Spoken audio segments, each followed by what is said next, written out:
Welcome into Short Legs Big Rage. With me is Joey Shadows, and this is What up? episode 6. We are going to talk Sega. So this week, I'm going to backpedal on a few comments I made in the last episode because I didn't understand Sega. The thing is, I think like a robot. Like I don't. There's certain shit like I the numbers tell me the story, so that's what I like to Hmm. do. But after reading in this, first off, I'm glad Sega never sold out. I see now why they didn't. And yeah, I'm an asshole, so my bad. But also, the co-founding CEO, Mr. Rosen, passed away this week. So, or actually, I guess the week before. But Hmm. it's they're still here, man. Like, and that's it. And that's the one thing because when we've talked this whole console war, Joe, we really haven't made much argument for Sega, right? Sega has Right. always been the stepping stone to step over to get Hmm. to Nintendo. But Hmm. I'm gonna let you kind of go here. Give us a brief history on Sega. How did it start, and bring us up to maybe when they started developing. Take us to the Sega Genesis. Yeah, for sure, for sure. So, a lot of people associate, and as well they should, because it was bigger in Japan after a while. But a lot of people associate it like it started in Japan, which is technically not true. It actually initially started in America. Now, it wasn't called Sega at the time, so I'll bring you through a brief history because there is a lot. So I'm going to try to short form it because, like, if you want to know the full thing, go read up on it yourself.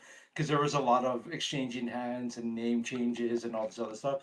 But initially, it started in World War II by three dudes in Hawaii. Martin Bramley, Irving I'm going to butcher these names, and even though they're Canadian, even though they're like English names, I'll probably butcher them. Irving Bromberg and James Humpert. Okay, so what these guys did is they started a company called Standard Games, very fucking generic. But at the time, there really wasn't like competition with names, right? Like, so they started that in Hawaii, and the reason why they started it was to supply slot machines to U.S. bases overseas. The boys needed, sorry, I guess it would be boys now, it's boys and girls, but the boys needed something to do back then, right? Now it's a little different, but the boys needed something to do. And what else would boys do back in that day other than drink and gamble money, right? So they created slot machines for them overseas. So they did that, starting from 1940s all the way up until the 1960s. So after the war, they sold Standard Games and created Service Games. Again, another very basic fucking name, right? But in Their the main land of no focus, competition, right? It's yeah, right? It was just straight to the point. We create games. That's it, right? yep. So their main focus again was for the military. But in 1952, the U.S. government banned slot machines in the U.S. territories, right? Which was kind of a big thing because that was their whole fucking thing.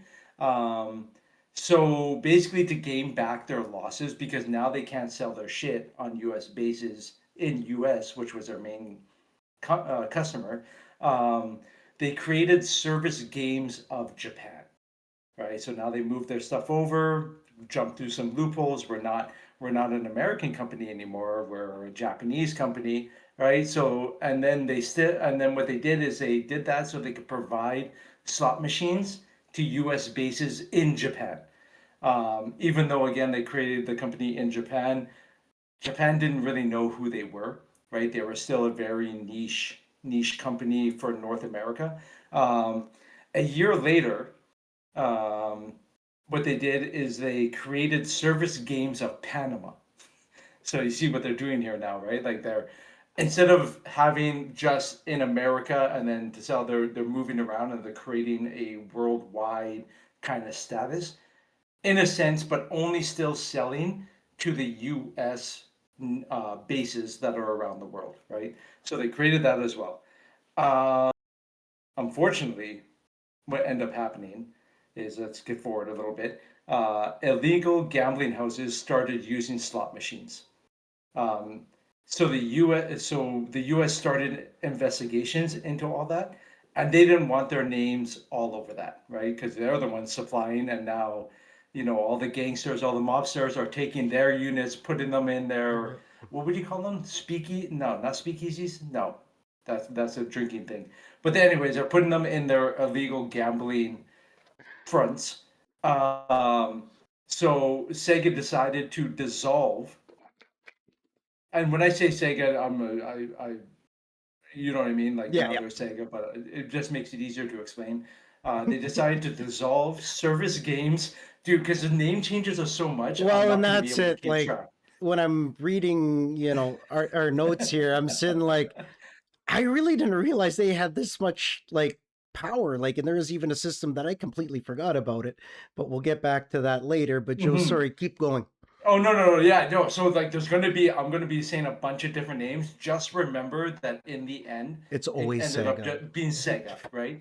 So if I say Sega by accident, it's because like I can't keep track of all these goddamn name changes.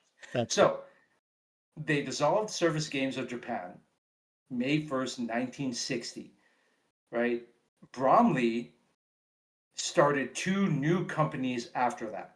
So it wasn't James Humpert, it wasn't Irving Bromberg. Because I believe they started to kind of like split off, and maybe they started doing their own things. Again, there's so much history, I could not keep up with everything. Um, so Bromley decided to start two new companies. I'm going to butcher these names. Sure thing. Nihon Gorako Gusan and Nihon. Actually, I think it's Busan, but I'm gonna be okay. I keep the documentary I was watching with subtitles so I could like write down the names, and I think the subtitles was like kept changing the names on me. Anyways, and then Nihon Kai Shizu. So we created two companies, right? I believe one was going to handle gambling and slot machines. The other one was going to handle arcades and pinballs and like the shooty games that used to come out, with the fixed gun and everything like that. So these companies bought all the assets of Service Games of Japan. You're still with me, right? Probably not, but just fucking I stick got with you. me. I got you. Okay.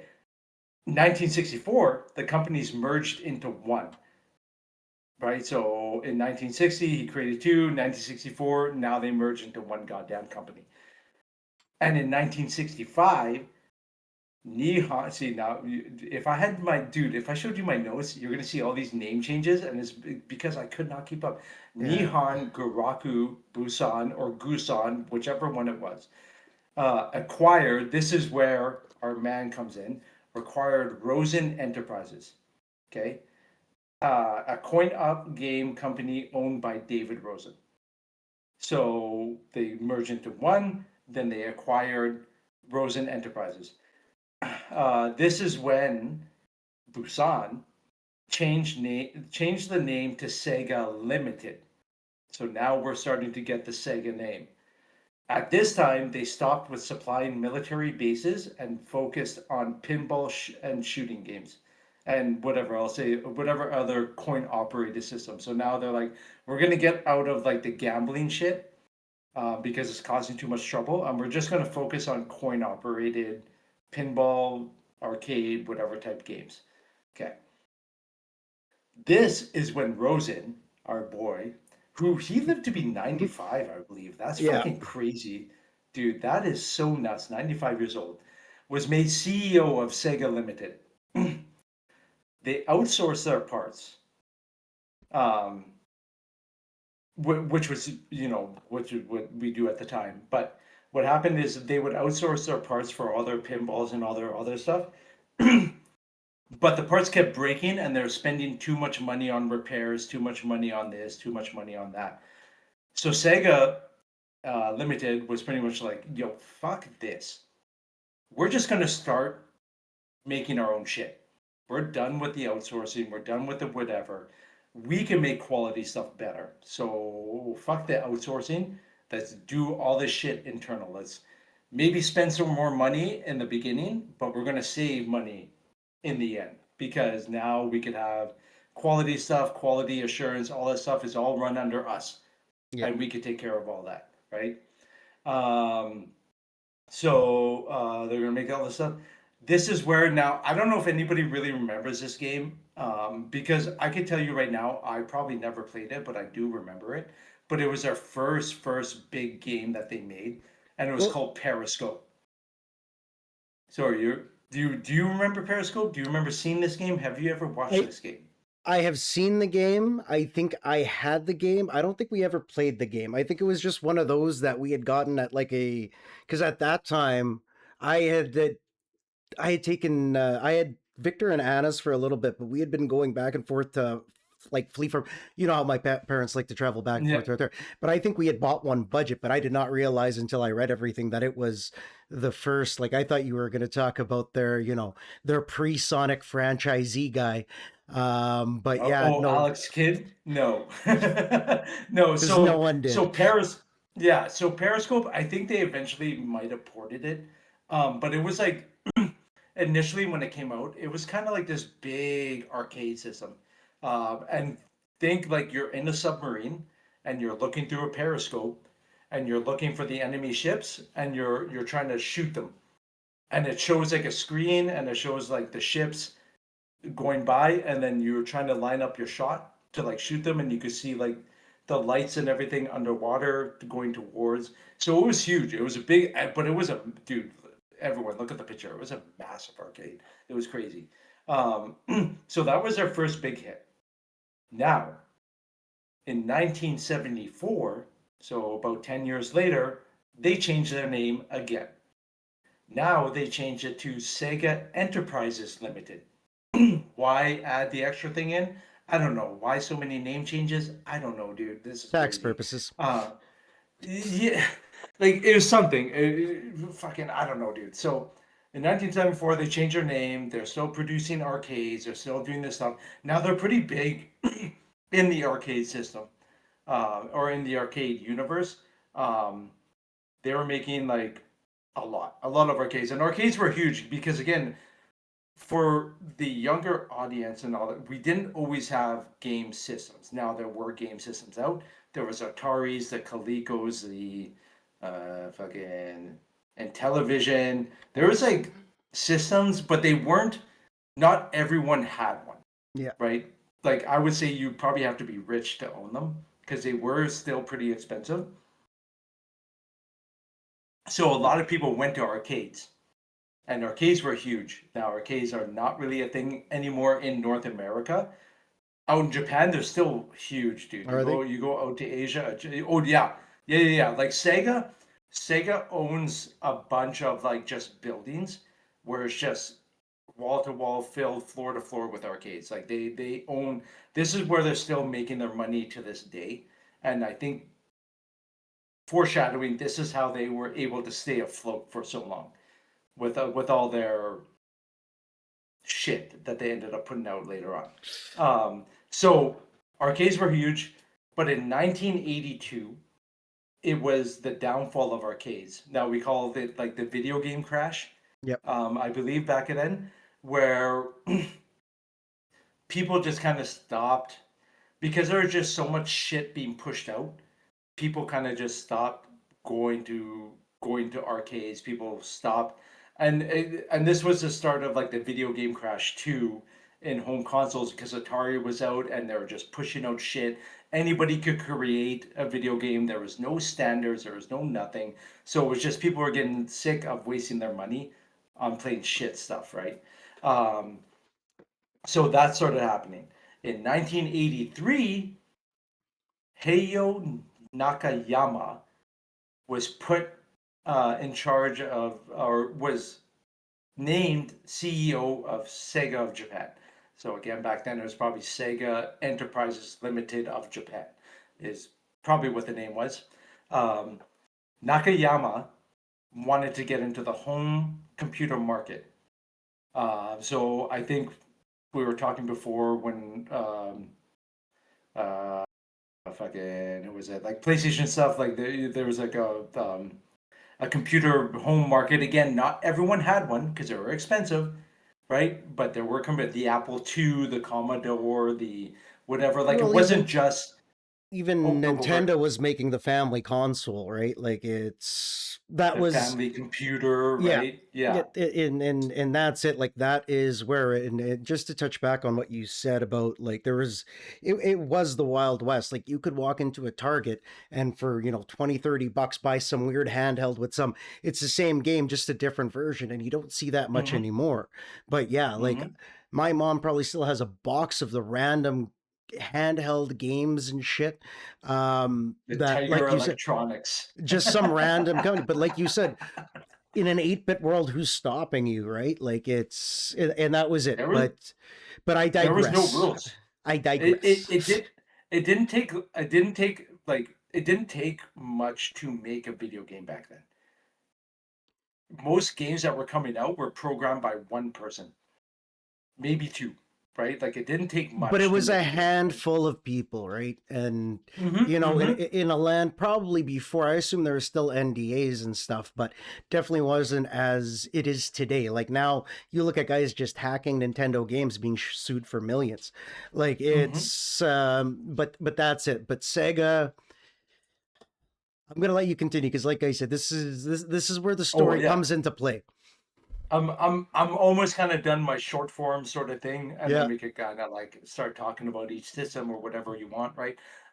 So yeah, 1983, blah blah blah. So Nakayama wanted to get into the home computer market.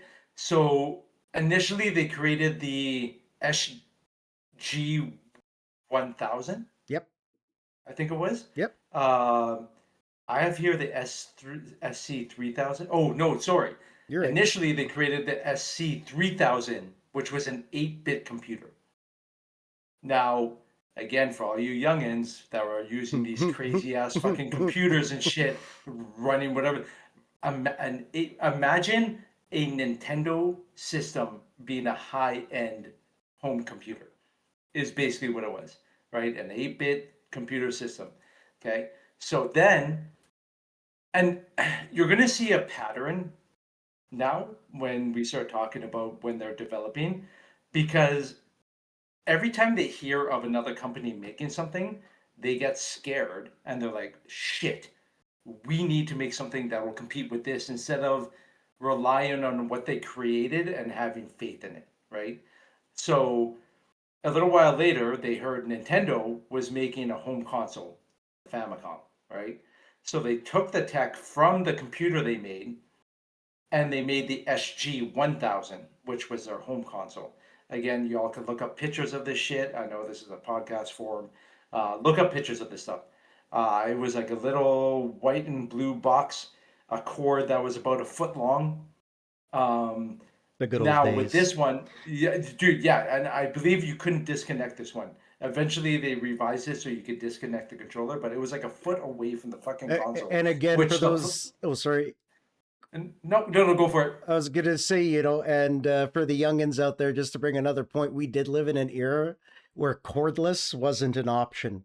I remember only being able to walk 20 feet from a phone receiver, Hmm. or the springy cord would take me back. And it was much like with the consoles. I remember B&E would be pinned there because my grandpa would give a shit. And then because, oh, you're too close to the TV. Well, I only had 3 feet from the box, and the box only had another 2 feet of cable to the TV. There's nothing. Yeah, you're sitting. God, dude, it was It crazy. was like a Like third world country, I swear, man. you couldn't sit on a couch and play a fucking video game back then. Like it was just impossible. You had to sit on the floor, and you had to sit on the floor for hours on end. Which we were a kid, so we were okay with that. Imagine doing that now, dude. I don't think I'd Honestly, last 10 I don't, minutes. I don't, I don't think if it wasn't for those hard plastic chairs in schools, like my back would have been as strong as it was. I don't think I would have made it 40 years. I Yeah, think dude, thanks it's to, crazy. yeah, you guys, fuck, you guys got it too good. But Go ahead, Joe. so sorry. I know you're gonna be like, you all motherfuckers got it good nowadays, and that's us. That's us olds just being the same way our parents were. Yeah, you had it good now, right? I can't believe we're saying that stuff. So they created the SG 1000. which was released the same day as the Famicom, which is crazy because right then and there they're going up against Nintendo. Um, and it sold not bad, 160,000 units in Japan by the end of 1983. Nothing to write home about, but it sold. It sold, right? Like, and again, we have to remember this stuff wasn't cheap. People like people could go back and say like, well, people had more disposable income back then because stuff was cheaper. The technology that was coming out was not cheap like it was today. You know what I mean? Like now you could pick up a 98-inch fucking whatever TV for like under $2,000. Let's just go probably back then. That shit would have cost like 20 grand, bro, to buy like a Well, I TV remember like the that. first the LCD was $12,000 that we had at Future Shop, but that's Yep. it. Like it's a different age, but like you said, I think there was a little more it wasn't the same way it is now. Like we didn't have cell phones growing up. We didn't have. So this was basically, but you remember my parents, I only got systems when Joe got tired of them until I was an Yep. adult and moved out. Even now, I'm an adult and I still take Joe's systems when he's done with them. But but that's just Mhm. it. It was never a priority for us. I'd say in that day, like when we grew up, outside was the priority, but now, um, games, cell phone, the digital world is just a I think more reasonable compared because like you said, I was just looking at TVs and for $600 you can walk away with a 70-inch. Mhm. And that's it. But but that's the problem. But Sega, we talked about it in another episode, Joe. And what is the biggest problem when you release a console? If you don't have the games to go along with it. And You ain't this gonna was the sell. problem, right? Because who's going to Eh, buy and let's just say if your average paycheck back then, what, let's just say if even it was $5 an hour times 4,200 bucks, you were spending two paychecks on one of these units. Mhm. You know, granted, your house wasn't as whatever, but I always find it amazing that everything's in the Japanese market first, and I don't know why. But I guess that was just the Western world thinking that, hey, why don't they want to sell to us? But chips, technology, everything's out there. But the biggest thing that Sega did not have was developers. A lot of them signed Yes. on with Nintendo. So I'll let you take it from there No, no, because you're right.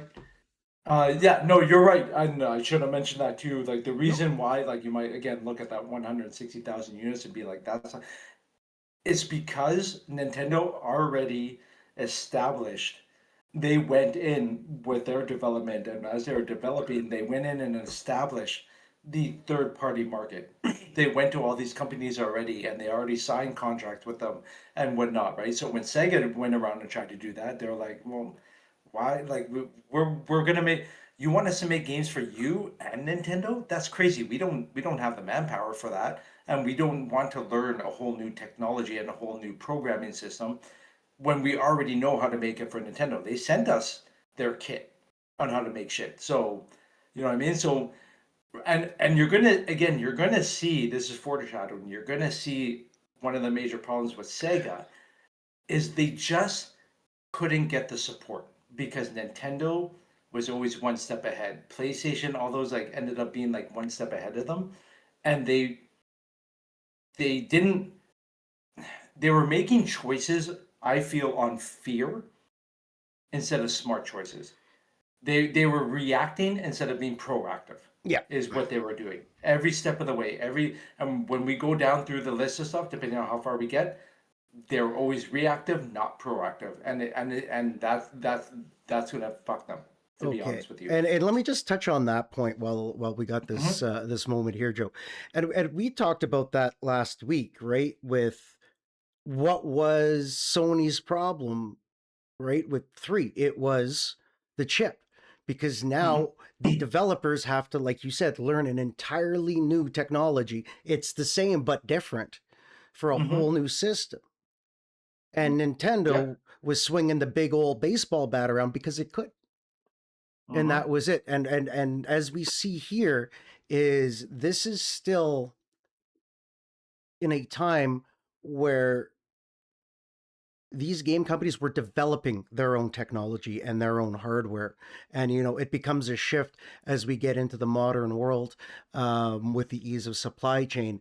But I always found that interesting. So while I got you here, Joe, do you Hmm. feel that if they had released Sega the same way, because up until you know the Master System, it was pretty much Japan first, and for the majority, do you feel if they had made a bigger push to market it in the States, that it would have sold better than Nintendo? I guess is the question I want to ask.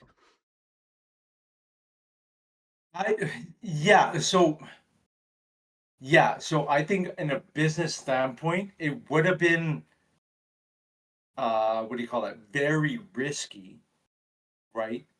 But I think what they should have done is really like so they release in Japan, whatever, blah blah blah blah Yep, blah. But they should have really have seen what was going on because arcades were big in America too, right? Like Sega should have known that they were creating arcades that were being shipped to America, right? Like they had deal. I believe they had deals with like Williamson or whatever, like the big pinball people, like Midway stuff like that, right? Like American companies.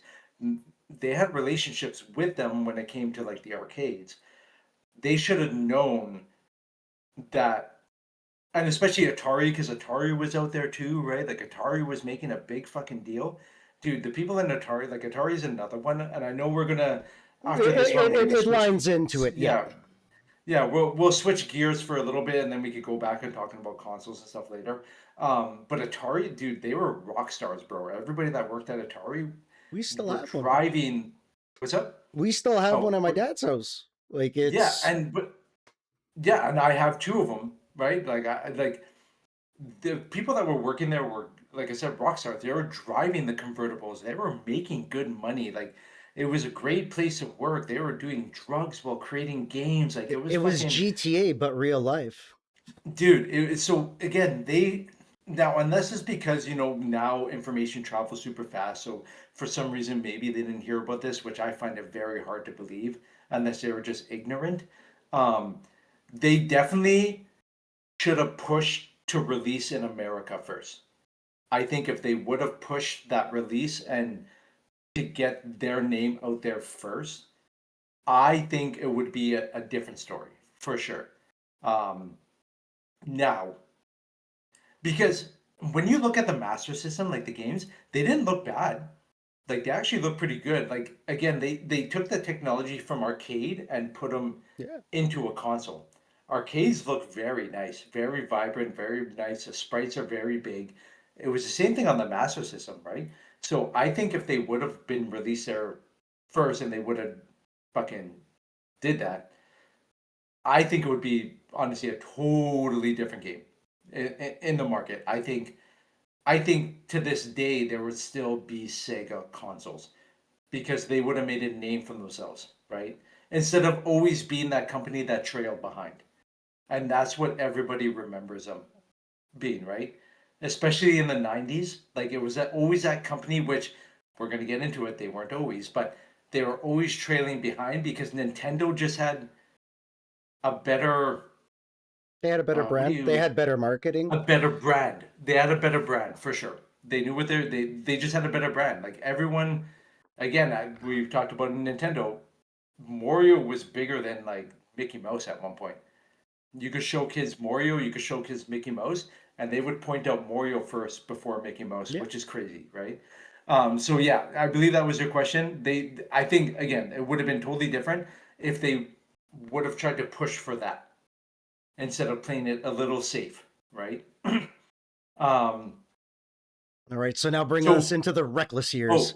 oh yeah. So just a couple more points, and then Yep. we could kind of free Yep. flow and whatever. Um, so around after the 1983, Rosen stepped down as CEO of Sega. What the fuck was her name? Sega Enterprises LTD or Limited, whatever it is. Yep. whatever it was, Yep. right? He stepped down, and then he partnered with Nakayama, who was the CEO of the Sega blah blah blah blah of Japan. Um, uh, and they bought I believe they bought out Sega of Japan. Fucking, it's getting so confusing now. Yeah. Anyways, so yeah, Nakayama was named the CEO after the buyout, right? They partnered, they bought out Sega Enterprises of Japan. He was named CEO, blah blah blah. Blah. In 1984, they came up with the SG 1000, aka the Mark II, which was back. And this is crazy. Now think about it, backwards compatible with the SG 1000, um, and the SC 3000, so it could play like those home computer games as well as like their initial console game. So if you think about it, it was probably one of the first backwards compatible systems that was on the market. And it just You know what I and it mean? continued because even then, but we'll get to it. And just for the viewers, the pictures of things that I am going to put up on this post is going to be ridiculous because I thought that backwards compatibility only came about in the 2000s. And this is the thing. And like I said, I had to backpedal on a lot of shit that I said about Sega because, I'll give my take on it later, but I firmly believe it was a lot more ahead of its time than people want to give credit. But again, I digress. Joe. Oh, yeah, I mean that's it. Like after that 1984, like then now we're getting into like that's really all I had when it came to Okay. like their history per se. That's again, it's a very in between there. There was so much like buying in and buying out of companies, taking over companies, and all that other stuff. Like And we the would need biggest, honestly but like three fucking podcasts in order to get through the whole history of Sega. You know what I well, mean? Like well, it. and that's it. So I'll give everybody kind of the Coles notes. So during that time, Sega was making bids because Joe and I had touched on it. You didn't have developers. So they had to go and they had to find, instead of constantly being reliant on third party. They had to go and find first party developers. And this is one thing we're going to have an episode on because we talked about it last week with Insomniac and with Naughty Dog that there are certain developers that I think we can make strong arguments for. If it wasn't for them signing with a certain console, we may not have that console anymore. And I think Sega is that kind of conversation, right? And this is the part that really bugged me, Joe, is because now we're talking about how Mr. Rosen had, fixated on Japan. And so everybody knows when Sega was introduced into military bases, it was in Hawaii. So this is the part that bugged me. They already had a market, right? But at the time, the U.S. didn't like video games were a thing. They were too violent. Da, da, da, da, da, da. The list goes on. But we're gonna get into it. But this is where Sega really, really goes nuts because once Mr. Rosen steps down, now we're making changes for the good. And we're going to talk about branding because Sega is still around because you could call it, who even knows what it is, right? It could be Sega Inc. Limited 141 MB. Who knows, which it likely is. But one thing we have seen, and just to bring everything that from the start of this podcast to now, we have seen entertainment companies form out of a technology company. Sony brought in the gaming division, right? Mhm, Because mhm, Sony just had technology, right? Microsoft did its thing, Sony did its thing, Toshiba had its thing. mhm. But now we're seeing that everybody's trying to make the Frankenstein console. And I think that is where Sega went wrong. Because, like you said, they were in a constant state of reaction. There Mhm. was no, and we're going to get to it because there was a console that I completely forgot about that was definitely in our lifetime, and and we'll get on it. But the Master System was the one that made it big in Europe. They brought it down to Brazil, Mhm. and that's really where it went. And with the Master System came the Genesis, and the Genesis is the one I remember best because with Genesis, we have one of the biggest, and fight me, one of the biggest characters in video game history in Sonic the Hedgehog. Yep. Yep. It was, and you could say like they did have. they tried to push for other mascots before that. You mentioned one before, and I was like, oh, you mean Alex the Kid, which was their first push at being a mascot. Didn't go Didn't anywhere. take If you well. ask, Yeah. no, if you ask anybody, because again, when we talk about the two different systems, and I hate always talking, but they went You hand in have to. hand. You have to. Especially like it was dude. The console wars were as big as like for war's sake up there with like the Great War and the fucking Oh, World War he's. II and Oh, I shit. was gonna say easy, Joe. Easy, Joe. When it comes to like Let's not get everyone canceled knows. before we start here. It's one of those everyone, and it was kind of a joke, but I what know I what you mean. mean Yeah. is like everyone knows about it.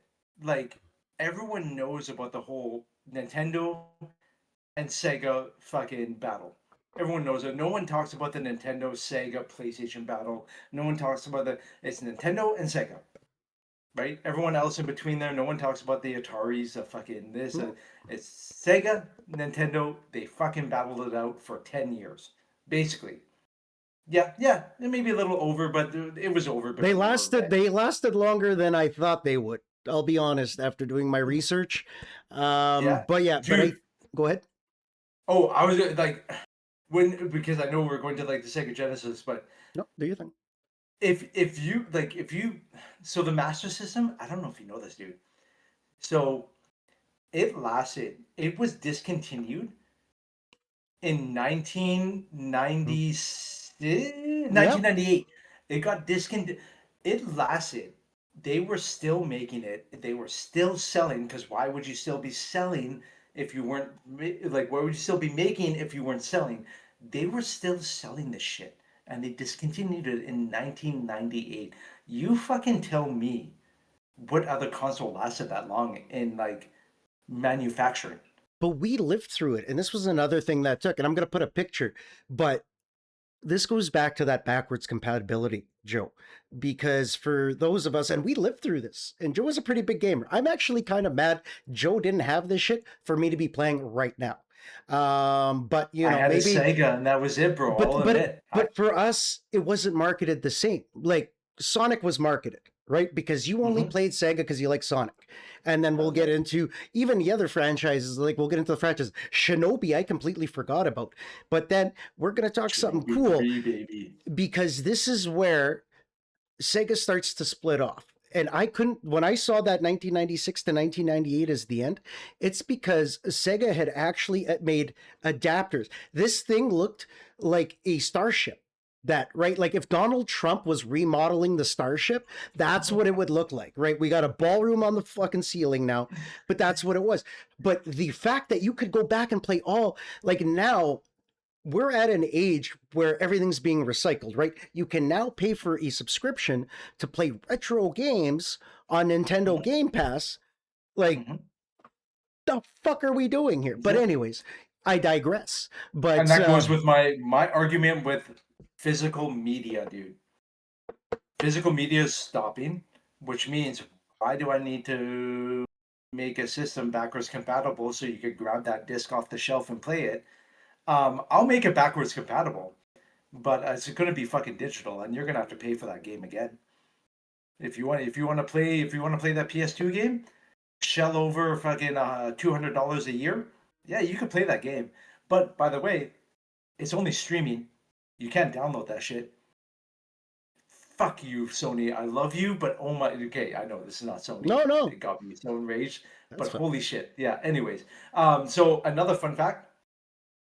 Uh, by 1990, the Master System. Now we're still talking about the Master System. I know we're kind of jumping between No, do the your thing, Genesis man. and the Master System, but the Master System uh, was a best-selling console in Europe, selling 918,000 units compared to Nintendo, which only sold 665,000 units. Again, everyone thinks that Nintendo was fucking always outselling. It wasn't. In certain markets, it wasn't. And the reason, and it goes back to the reason is when we were talking about how Nintendo had their pull and they had the third party and shit. One of the smart things that Sega did and again, which is why they probably lasted longer and why their systems lasted longer, is because then they reached out to they noticed Nintendo wasn't using any European developers.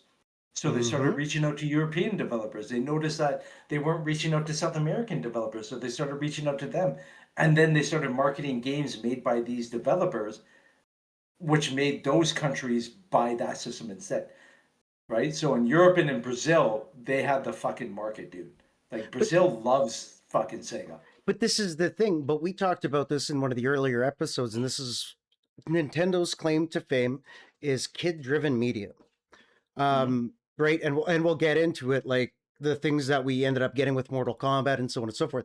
But and again, like they had the opportunity, and I think Mr. Rosen was so focused on Japan, on the Asian market, right? When he already had the market, he already had gambling machines, he's done it all. But Hmm. why? But now that we have gotten, and I can't remember the gentleman's name, and Joe, I'm sure you'll butcher his name, but I'll let you do it so I don't start a national war. But when he took, Nakayama. yeah, but when he took over, they pushed Sega into the States. And like you said, Europe, because they ended up signing 7 or 8, developers that, Developers, yeah.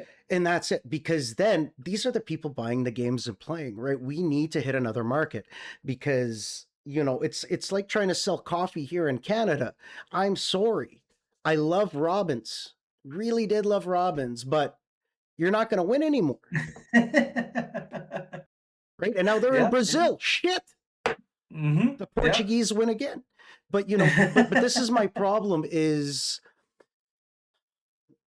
so let me pose this, and I've been kind of asking this and working my way around this because we will Hmm. get to the consoles, but I think that we could make the argument that Sega was horribly mismarketed.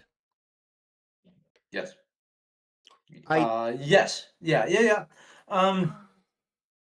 Yeah. Go on with the question. I'm trying to. well, It was. and this is it because and this is why I say this, because I didn't put this on the notes because I wanted you to think on this one,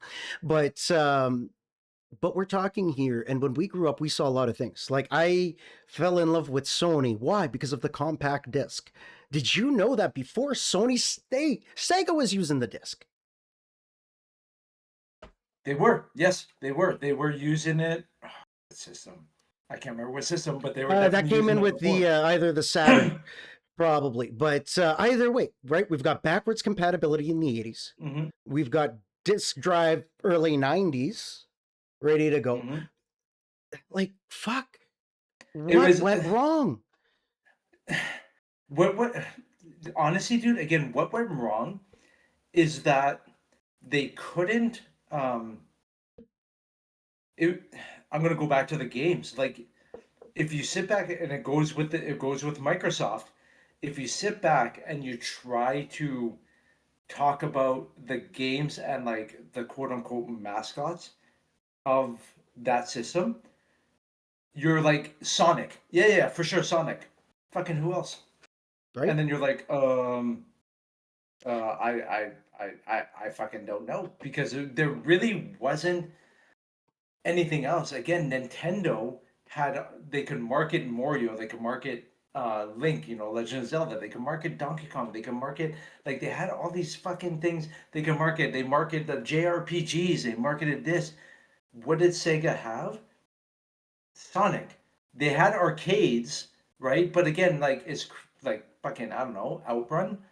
Who's a character from Outrun? Don't know, right? Fantasy Star. They had Fantasy Star, which was a JRPG. But again, tell me a character from Fantasy Star. Unless you're in that niche market that played that A game, super tell me niche that, market there, and right? and Uh, that's it, like Afterburner, fucking Road Rash. right? They created these games. Who's the fucking mascot? And Doesn't where were matter. those games on every other? The thing again with Nintendo is that every time a new system came out, there was a Zelda game, there was a Mario game, there was a Donkey Kong game, there was a Metroid game, except for on the 64. But they kept pushing their mascots. And when it came to Sega, the only mascot they kept pushing was Sonic. There's a new Sonic game here. There's a new, but eventually after a while, it's like I don't fucking want Sonic, dude. I want like give me something else, right? And that's the one thing, because if we look at Disney now, Disney is the equivalent of a brand black hole. Like they're going to be rebooting a bunch of stuff. I just found out that I'm not too happy about, but it is in order to market to a younger demographic, right? We just saw what happened to Star Wars. I'm not, and whatever. It that's life. I'm with It's you. I know the fucking newer ones, fuck it, like I can't. they were just expansions of the old good ones. Well, and that's it. But even now, right? We're remaking songs, we're recutting. But even with video games, and you and I talked about it, and I've had a long think with myself, because we talked about franchises like Fable, right? How Hmm. hot and horny I get for every little picture that I get on Facebook about that coming back. But will it ever be the same, Joe? Like we can talk Sonic, and I would argue, to blood and bone, that Sonic the Hedgehog is a bigger brand than Super Mario. How many Yes, videos, yes, right? Because we can talk about yes. Super Mario, we have, right? Super Mario games Hmm. is good. Like you like them. For me, not really there. I like more of an adult entertainment. And I think that's what Hmm. Sonic was, the teenager, right? He was just the rebel. And that's why we loved him. But to this day, and you and I had this talk, on the phone about, I didn't even know there was 3 Sonic movies. Like they just, Yeah, I think, and they're fucking good.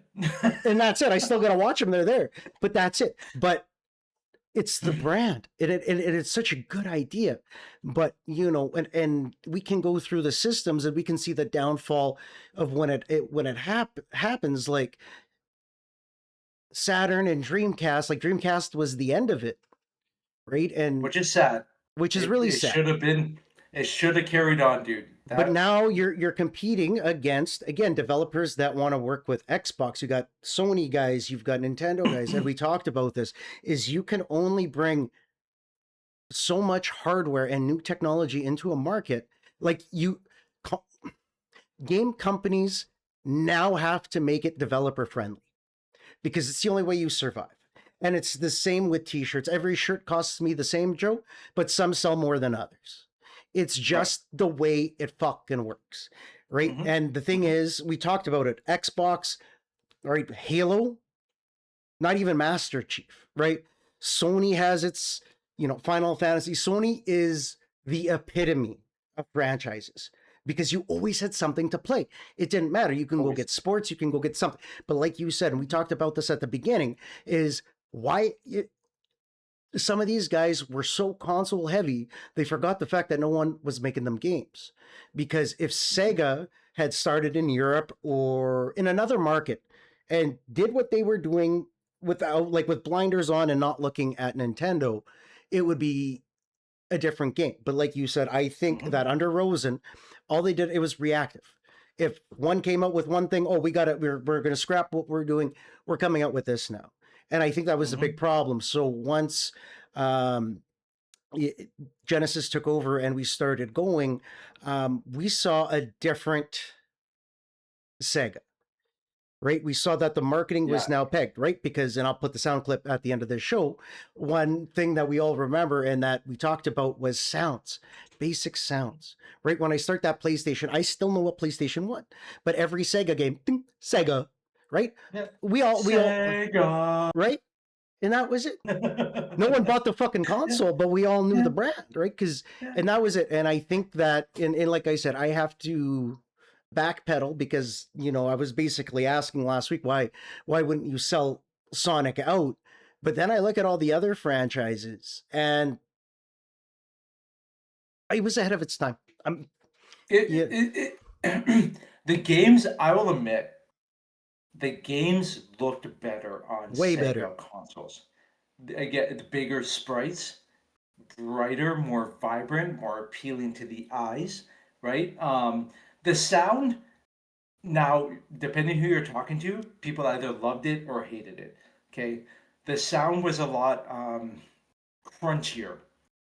If you listen to a soundtrack of a game, like the same game made for each Nintendo and Sega, the sound on the Sega was like, again, crunchier, rockier, harder, like in your face, whereas like Nintendo, it was a little bit more calmer, cutesier, whatever, right? So Yeah. like depending who you're talking to, some will tell you they loved the soundtracks on Sega better. Some would tell you they loved on Nintendo better. Now, Sonic has pretty iconic soundtrack. Um, we could all picture the songs in our head because we probably, and I think that comes to a fact because there wasn't a lot of games really to play, other original games, because there were games that were ported onto two, but for IP wise, there wasn't a lot. So we played Sonic over and over and over again. But this, I don't think you could have recreated that Sonic soundtrack on the Nintendo and it sound the same. I think it would probably sound shittier on Nintendo, right? So like they were ahead of their time in a lot of things. I think the system, the everything, the stuff like that. I don't fuck, dude. I'm trying to like skirt a line because I don't want people coming at me. No, that's what I want. Please dance on the line, Joe. Dance. Do it. If I were to pick, I would say if pound for pound every game was made for every like for both systems, I would say they would probably look and they would probably sound better on the Sega. I'm going to put that out there. Um, Now, my problem with the Genesis compared to the Super Nintendo, which is again, it's going to be a design thing. The Sega had three buttons, directional pad, start and stop. The controller was okay. Was it the comfiest? But it was a little bigger. So again, they're thinking like I don't know for bigger people, right? Like you put a Super Nintendo, but honestly, actually, I take that back. You put a Super Nintendo controller in your hand, it's fucking comfy as fuck. But with that design in play, you could do a whole lot more on the Super Nintendo. You had the L and the R, we'll Mm-hmm. call them bumpers or triggers, whatever you want to call them. Then you had the four face buttons and the D pad. Yep. You could do so much more on that game, right? Like the reason why games like when it was cross platform, so like say, let's take Street Fighter, Super Street Fighter 2, for instance. The reason why it sold better and played better on the Super Nintendo was because on the Super Nintendo you had your L, your R, which were your strong attacks, your other strong attacks, your light attacks, whatever. You got like six buttons to use. On the Sega, if you wanted to play a fighting game, it would be strong, medium, light attack, A, B, C.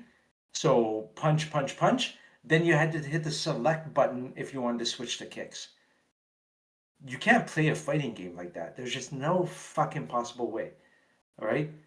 Um, So I think other than that, the only fighting game that was probably better on the Sega was Mortal Kombat, Yeah. right? And the reason being because it was an arcade port for, or it was an arcade first.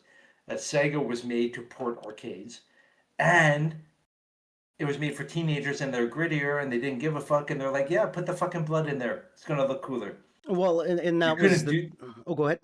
Oh no no no no! You go for it. Well, and that's it, because and that brings me back to my point earlier when we got blood and stuff. So basically, the U.S. wasn't big on having gory games back in the day.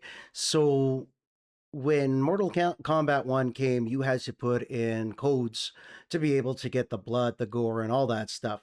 Since Sega was already given the finger, they gave the finger back and was like, well, fuck Mhm, it. We're going to release to an older audience.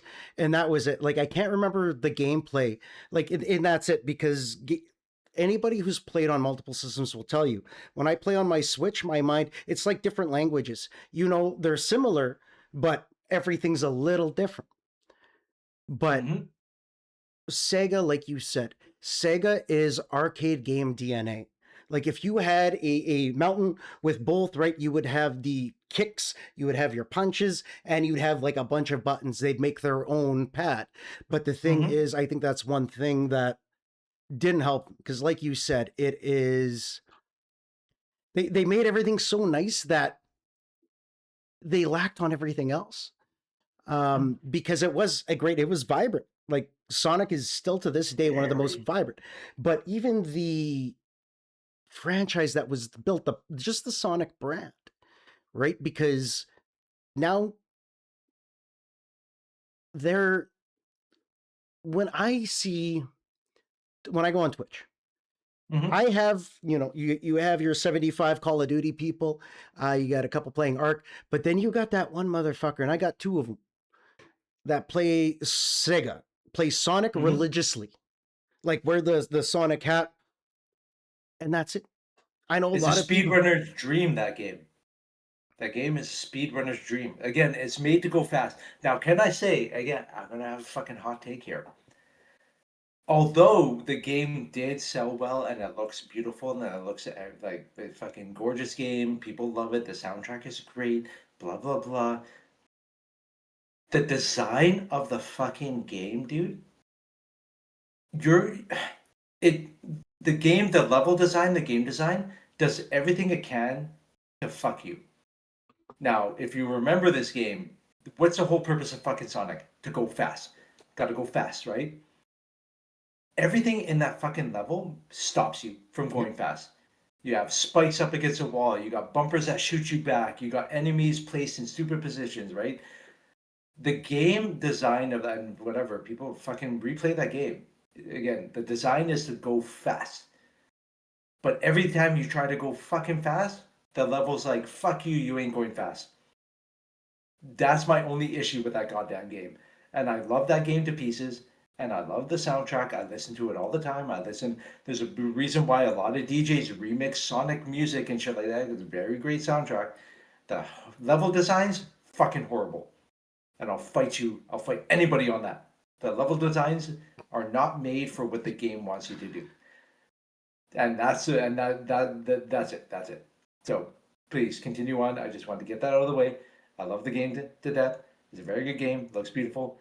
The level design fucking sucks, and it should be praised. But people should realize that it is not one of the elites, like 10 out of 10 games. Because if you're looking at level design, they didn't make it properly. Anyways, go on.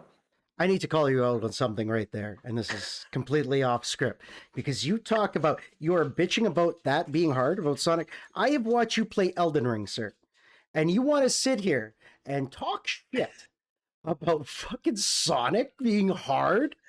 I watched you get gang raped by four spirits in a video game once. Oh, I can't Yeah, get past this. but It just wants me to die. Duh. Well, that's kind of yeah, the but that's kind of the that's the point, level Joe. design.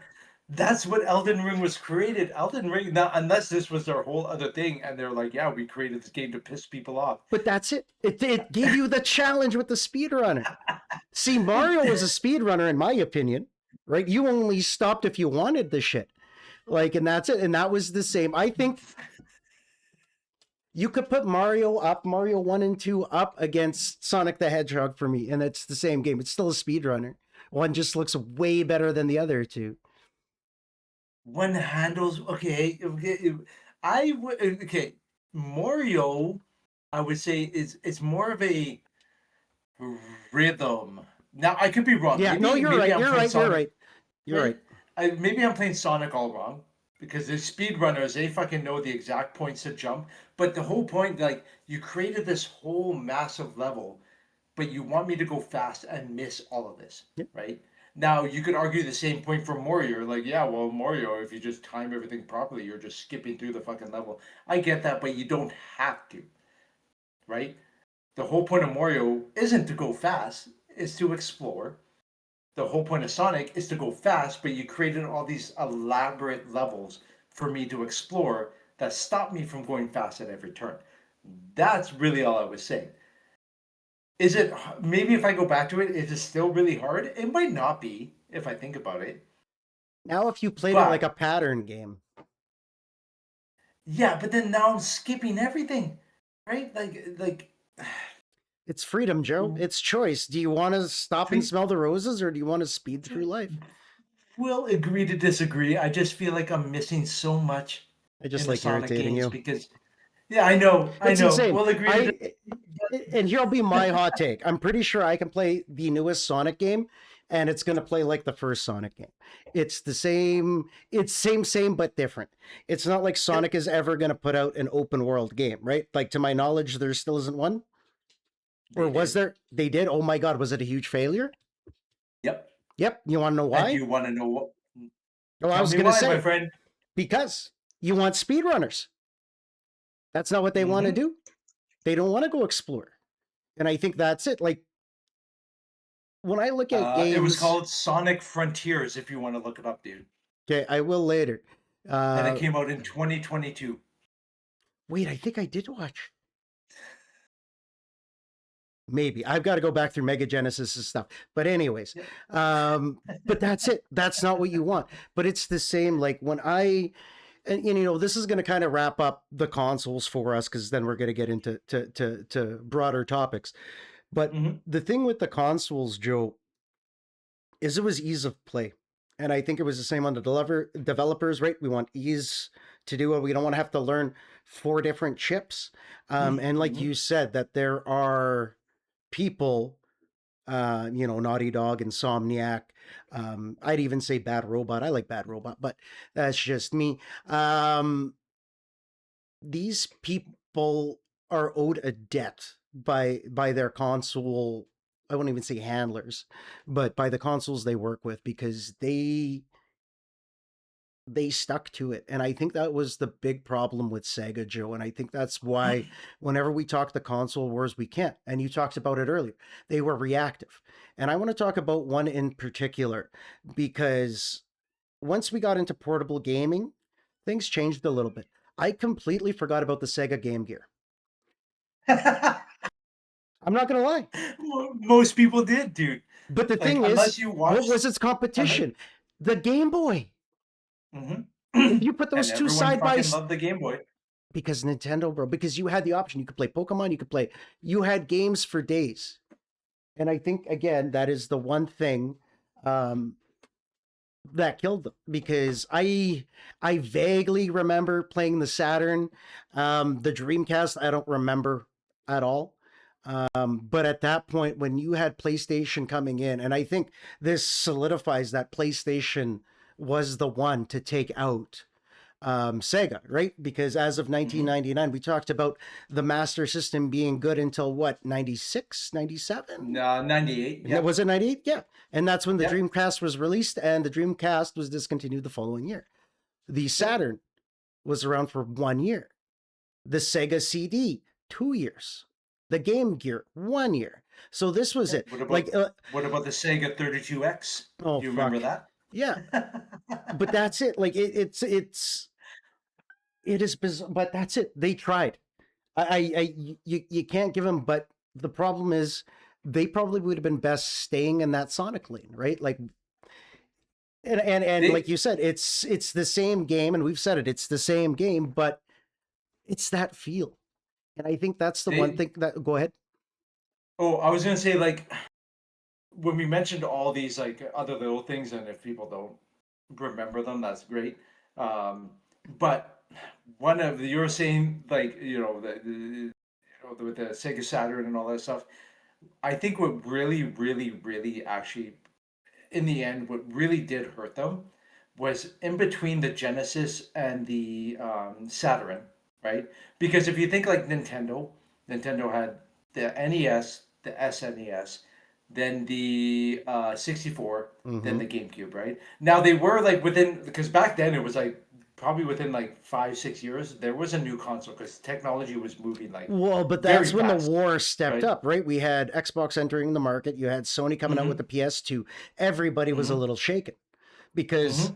before PlayStation, what it was Super Nintendo for us. Like that was Oh the yeah, yeah. be all and end all. That was it. It was just 16 bits, whatever, right? But I think what really ended up hurting them was when they had the Genesis out. Instead of creating the Sega CD, which attaches to the Genesis, and the Sega 32X, which also attached to the Genesis, and blah blah blah, and then within doing all that, they were um, developing the Sega Saturn in between all of that shit. So they were coming up with like these. It's the same idea as like when PlayStation does like the PlayStation 4. Now we got the PS4 Pro. Now we got the PS5. Now we got the PS5 Pro. Now we all these little things in between. They shouldn't have done that because the R&D costs and all that other shit fucking killed them, dude. Like again, it was all reactive. The reason why they did the Sega CD was because the PC Engine, which probably no one remembers this, because I believe Kitty Cam, what up, Kitty? So Because no one, because no one, I think it was only released in Japan, but the PC Engine was coming out. So Sega was like, holy shit, another competitor. We got to create something to smash them right away. They started developing the Sega CD. Then the Atari Jaguar was coming out. oh fuck. So they're like, yeah, yeah. So they're like, holy shit, 32 bits. We need something that does 32 bits or whatever. So let's create this other Frankenstein fucking thing to attach to to compete with the Atari Jaguar instead of just being like, and we might get into him, but Tom Kalinske, I believe, was the only reason why fucking Sega lasted this long. He was like, "Yo, we can't do all this. Like that's, I could get more out of the Sega. I could get more. Like I'm doing well here in America. I could get more. I could get like another year or two out of the Genesis, y'all. Like we don't need to." And they're like, "No, no, fuck it. We need to do all this shit right now, right now, right now, right now." That was, I believe, the downfall. It wasn't the Sega Saturn not selling like it was because it was fine. It wasn't the Dreamcast, right? It was these two fucking and the Game Gear, honestly, because again, dude, the Game Gear, fucking six double A batteries Yeah. to run it, and it only lasted 3 hours. My Game Boy was was it four double A Four batteries, double A. Yep. and that bitch would last for like a month. Like fucking, I don't remember But putting was as it much pulling the batteries. power that It didn't pull in the power. You're right because the Game Gear. Now I'm getting, oh my god, they had so many goddamn systems. The yeah, Game it's Gear ridiculous. was full color, whatever, like 16-bit full color, blah blah blah. Did it look good? Yeah, the screen was smaller than the Game Boy. The unit was bigger than the Game Boy. And you Yeah. needed all these batteries that only ran. Like you sit there for a Saturday afternoon, that six double A batteries gone. Now you got to go ask mom and dad to get you more batteries, and now you're buying batteries every single fucking day. Yeah. Do you know what I mean? So as much as people could blame, because again, at one point, for I think it was like 4 Christmases in a row, the Genesis outsold the Nintendo, like outsold the SNES during the holiday season for 4 consecutive years in a row. Like the Genesis wasn't a failure. Nope. It was everything they did after that up until the Saturn and that was their fucking downfall, dude. And it was their downfall because Sega of Japan wouldn't listen to Sega of America. Sega of Japan was trying to sell stuff in America like they did in Japan, and they couldn't do that. Nintendo recognized that, and they fucking listened to their other department, right? They had faith in their other department, and that's why they lasted, and that's why they won that console war, is because they listened to Todd Phillips, I believe, who was their America dude. But anyways, if they would have listened to Tom Kalinske, I think I full-heartedly think Sega would still be around today creating consoles. If they would have listened to that man, that man again deserves a whole thing on his own because of what he did, the marketing and everything like that.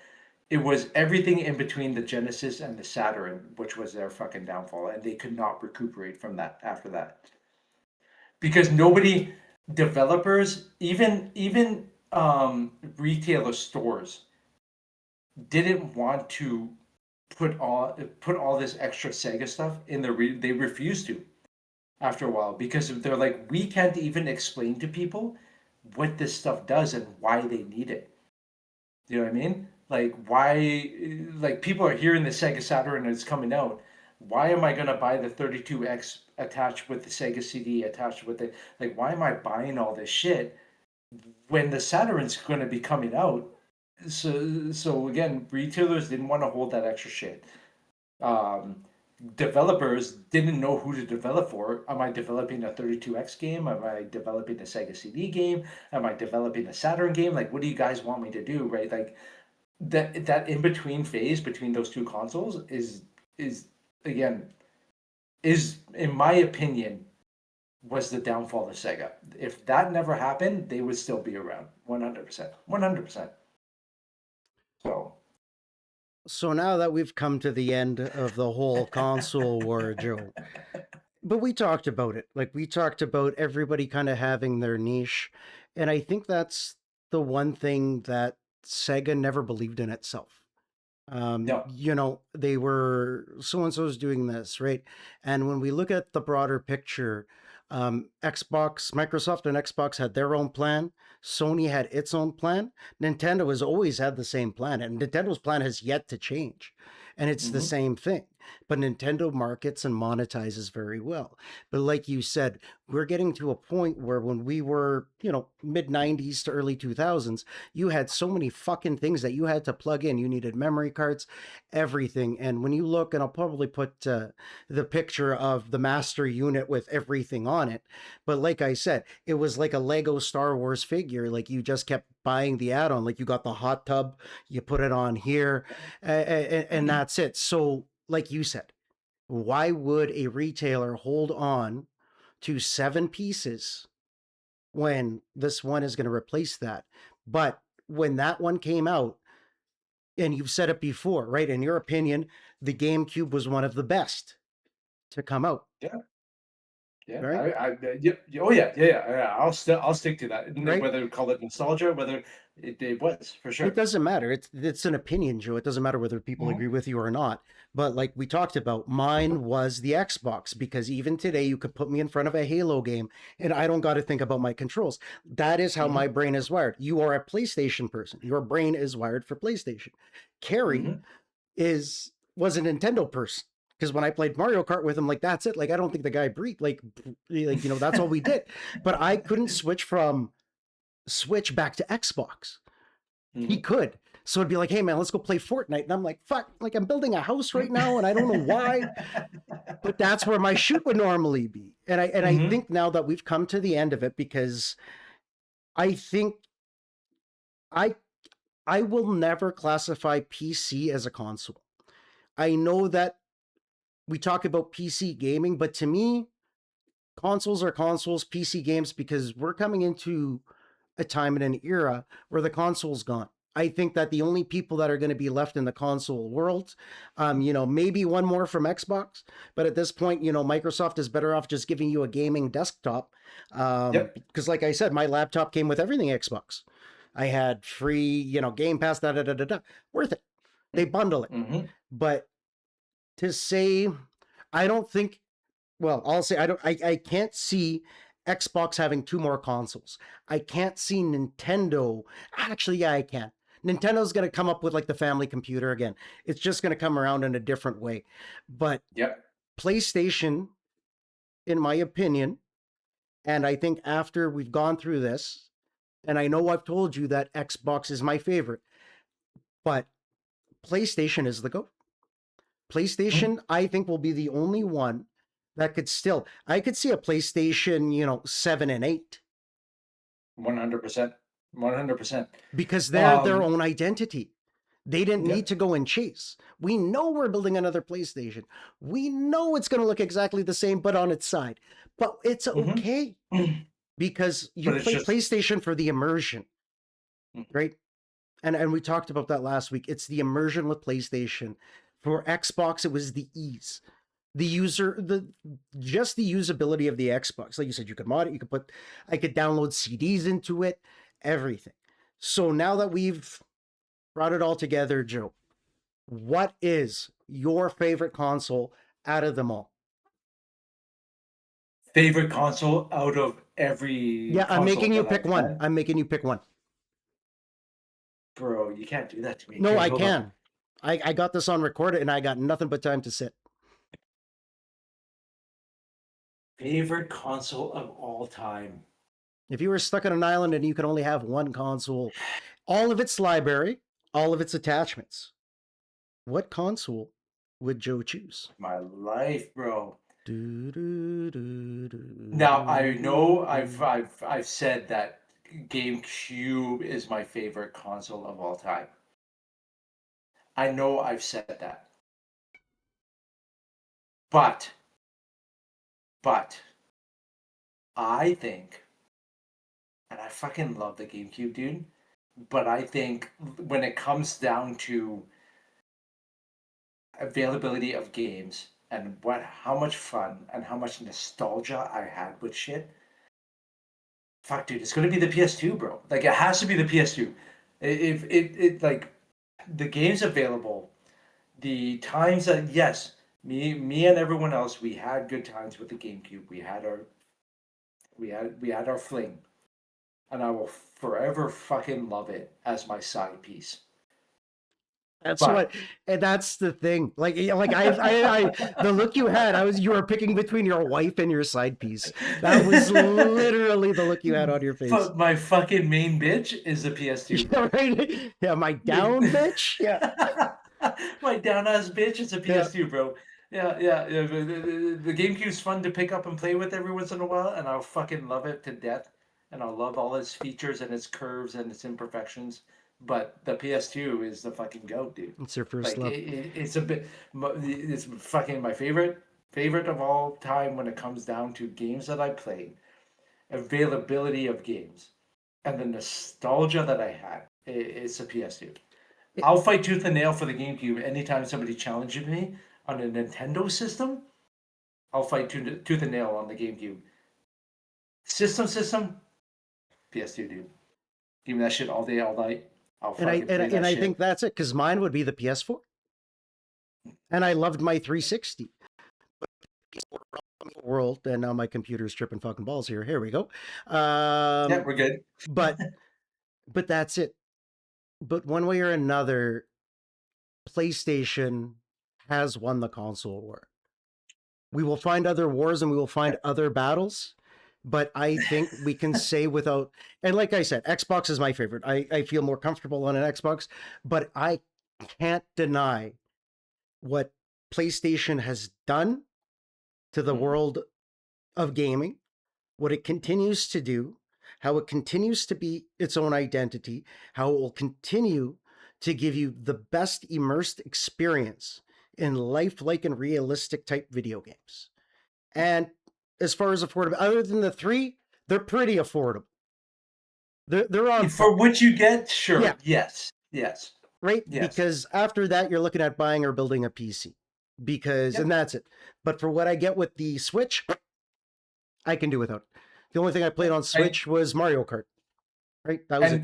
And let's not forget the fact with the PlayStation, it was created out of fucking pettiness. And that's why we love it Like as Portuguese people.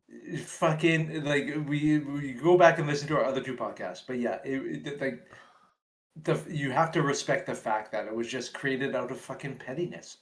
Like, and look what it's become. You know what I mean? So if somebody fucking rejects you all, let PlayStation be your lesson. Go with it. Go with that fucking idea, whether it's for revenge, whether it's out of pettiness, or whether that you believe in it. You have an idea, someone rejects you, you fucking shove it up their ass, and you do it anyways. You never know what's gonna happen. And that's true. That is our final thought on the console wars. We want to thank everybody for paying attention. We'll figure out, actually, while we're here, if you're still Mm-hmm. watching this, please let us know what you guys want to see. I've got episode topics, but, like I said, it's up to you guys. Joe, if you could pick one topic for the next show, what would it be? One topic for the next show. Or should we Um, side by side a game? fuck, dude. Well, I've think always about loved it. Final Fantasy.